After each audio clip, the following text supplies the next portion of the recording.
सुनकर समझते हैं, उसे हम क्या कहते हैं? भाषा कहते हैं। भाषा किसे कहते हैं?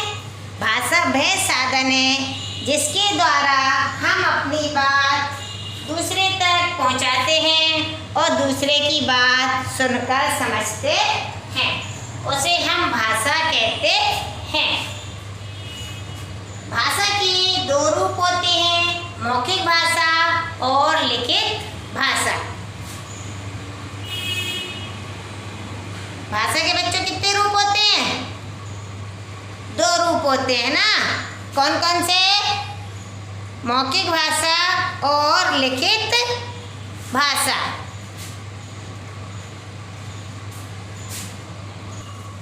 मौखिक भाषा जैसे हम बोलकर अपनी बात दूसरे को समझाते हैं और दूसरे उस बात को सुनकर समझते हैं।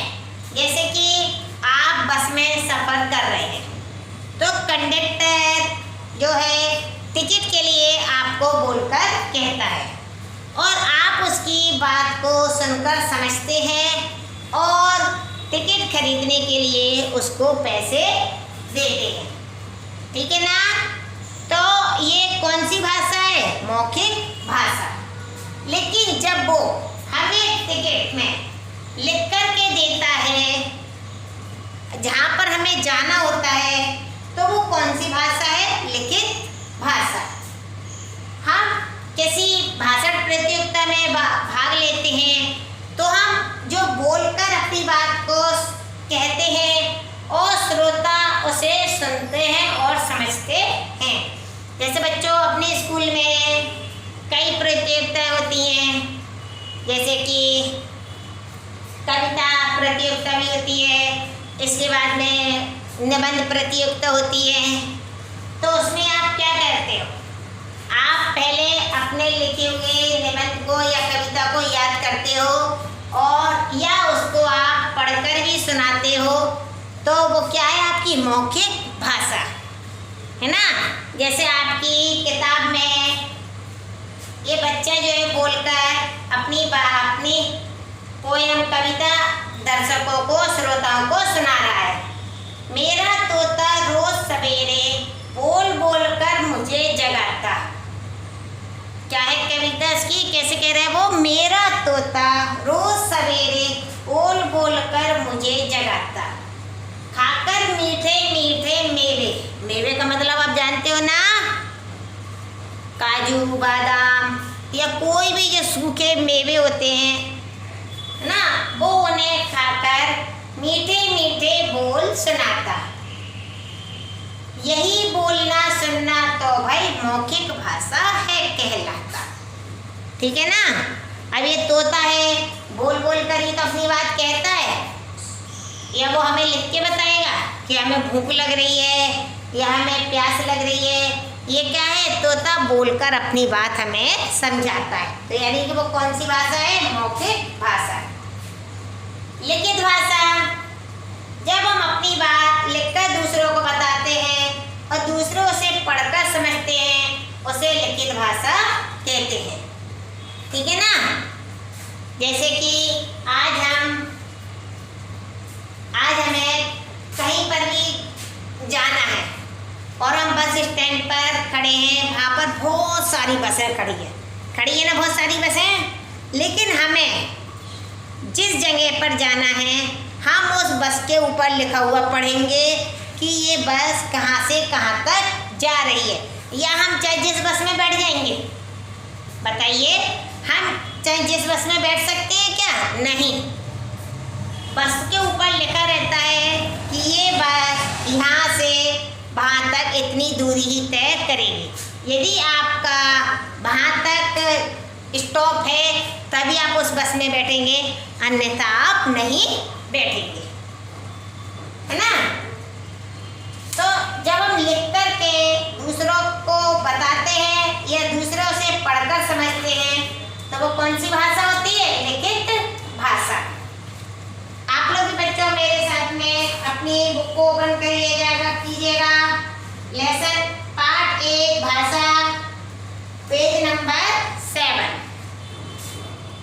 देखिए अभी मैंने आपको मौखिक भाषा में इस भाषा के रूप और मौखिक भाषा और लिखित भाषा दोनों ही भी आपको मौखिक रूप में समझाई है।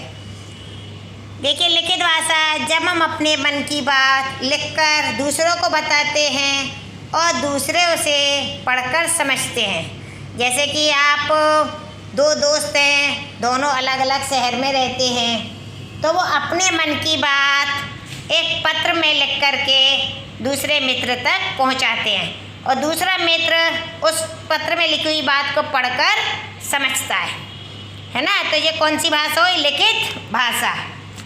यहाँ पर देखिए दो बस खड़ी हुई है, दोनों ही पे अलग अलग स्कूल के नाम लिखे हुए हैं, लेकिन हम उसको पढ़ कर के ये जान लेंगे कि हमारे स्कूल की बस कौन सी है।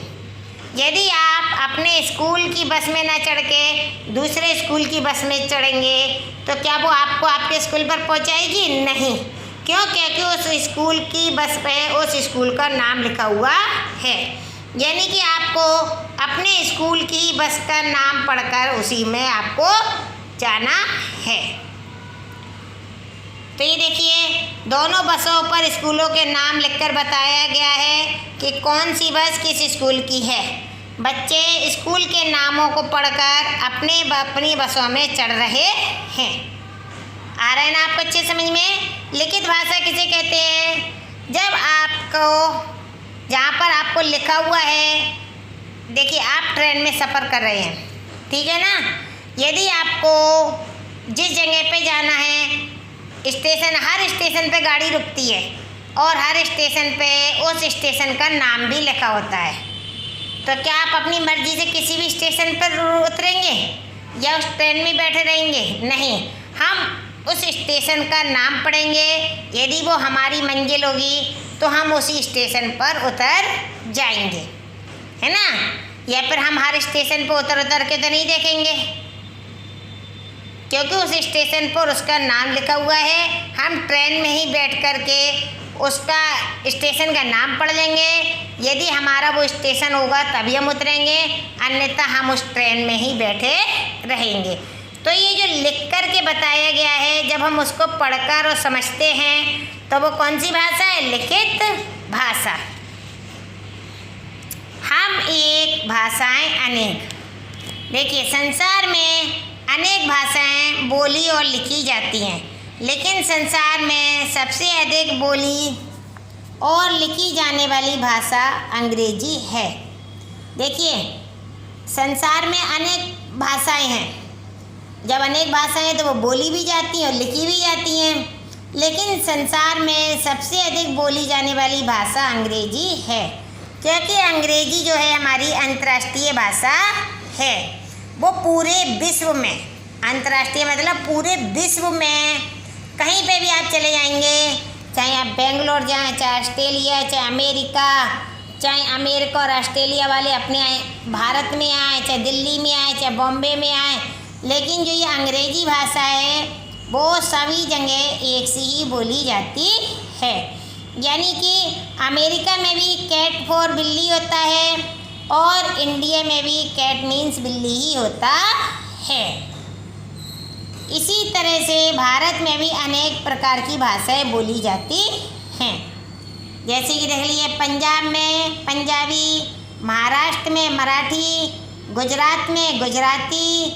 क्या यहाँ पे सब जगह हिंदी भाषा बोली जाती है? नहीं, सभी प्रांतों में अपनी अपनी भाषाएं बोली जाती हैं।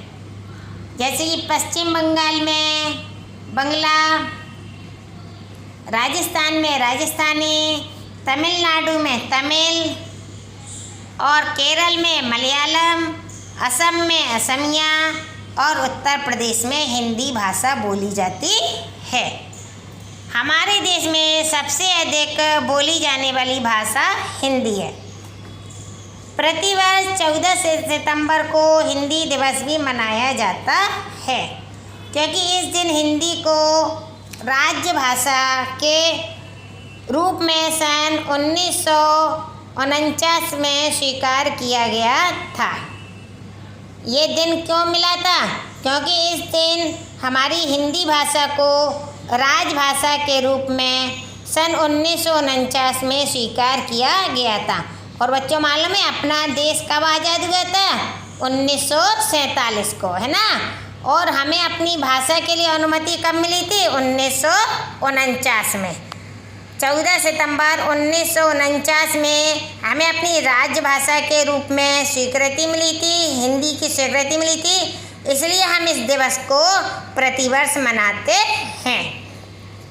लिपि, हर भाषा अलग अलग तरीके से लिखी जाती है ना। यदि ये बोली अलग अलग तरीके से जाती है तो लिखी भी अलग अलग तरीके से जाती है। यानी कि हर एक भाषा की अपनी अपनी वर्णमाला होती है। आ से ज्ञा तक हर भाषा की वर्णमाला नहीं होती है। भाषा को लिखने के लिए कुछ चिन्हों का प्रयोग होता है, उन चिन्हों को लिपि कहते हैं। हिंदी भाषा की लिपि देवनागरी है, अंग्रेजी रोमन, उर्दू फारसी, पंजाबी गुरुमुखी, संस्कृत मराठी देवनागरी। ठीक है ना। देखिए, वह साधन जिसके द्वारा हम अपनी बात एक दूसरे तक पहुंचाते हैं उसे भाषा कहते हैं। अभी मैंने आपको पहले भी बताया था कि भाषा किसे कहते हैं। भाषा वह साधन है जिसके द्वारा हम अपनी बात एक दूसरे तक पहुंचाते हैं और एक दूसरे की बात को सुनकर पढ़कर समझते हैं। भाषा के दो रूप होते हैं, लिखित भाषा और मौखिक भाषा। जब हम बोलकर अपने मन की बात दूसरों को कहते हैं, बताते हैं और दूसरे उसे सुनकर समझते हैं, उसे मौखिक भाषा कहते हैं।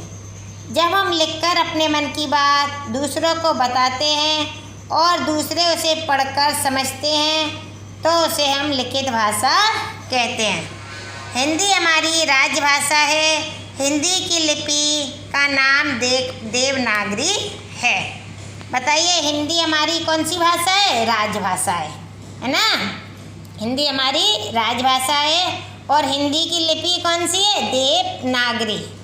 और ये देखिए यहाँ पे अंग्रेजी की लिपि रोमन, उर्दू की फारसी, पंजाबी की गुरुमुखी, संस्कृत और मराठी की देवनागरी है। यहाँ पर देखिए, हम एक यानी कि व्यक्ति तो एक होता है लेकिन वो अलग अलग राज्यों में रहने से उसकी अलग अलग भाषाएं होती है। जैसे कि पंजाबी, महाराष्ट्र में मराठी, पश्चिम बंगाल में बंगला, मलयालम कहाँ पे बोली जाती है? केरल में, असम में असमिया भाषा और उत्तर प्रदेश में हिंदी, तमिलनाडु में तमिल, राजस्थान में राजस्थानी, महाराष्ट्र में मराठी, गुजरात में गुजराती।